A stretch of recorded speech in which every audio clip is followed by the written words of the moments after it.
Salut mon ami, voici un petit retour en 2018. On est lundi 13 août et il est à peu près 8 heures du matin. C'est le grand jour, le grand départ et je stresse à mort. En plus il a plu cette nuit. Le but aujourd'hui c'est d'arriver à Chartres et ça fait 600 km.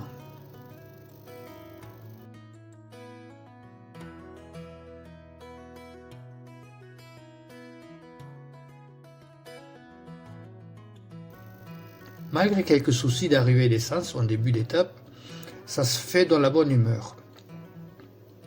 Au moins jusqu'au plateau de 1000 vaches.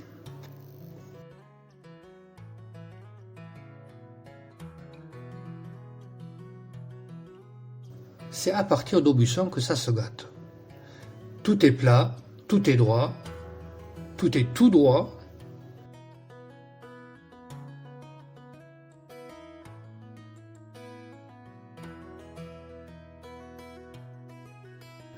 Et pour couper la nuit, je fais un crochet par Chambord.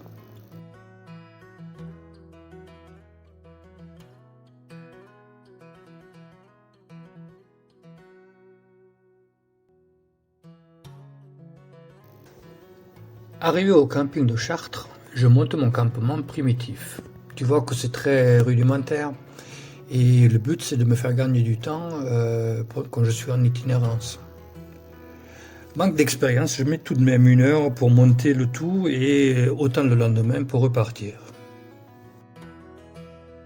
Pour ce deuxième jour, au kilométrage plus réduit, tu vas te dire « Ouais, le mec, il a pigé, il faut y aller cool et simplement profiter. » Eh ben, la suite prouvera que je n'avais pas pigé du tout.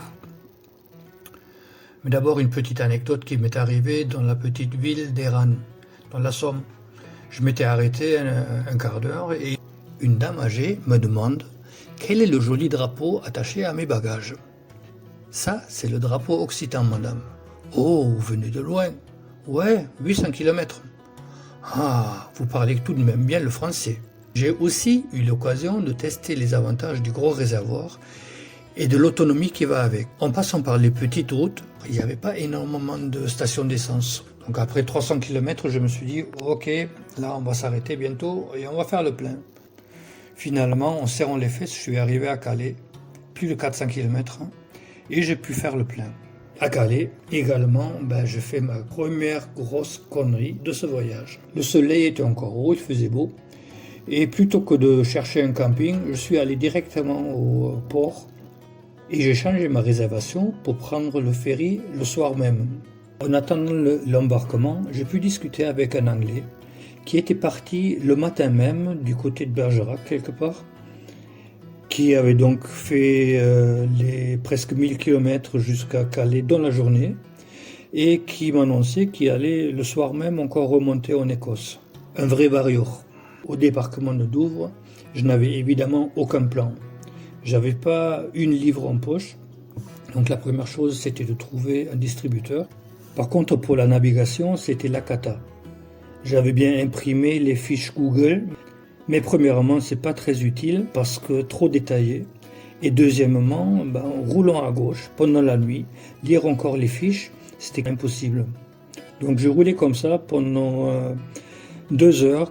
J'ai à un moment couché la moto et à 11 heures je me suis dit bon là, soit tu vas te tuer, soit tu vas trouver un endroit pour dormir. J'ai fini par trouver un endroit, un petit parking sur le bord de la route. J'ai étalé mon duvet et je me suis couché. 11h30, bonne nuit. Là le campement était vite établi.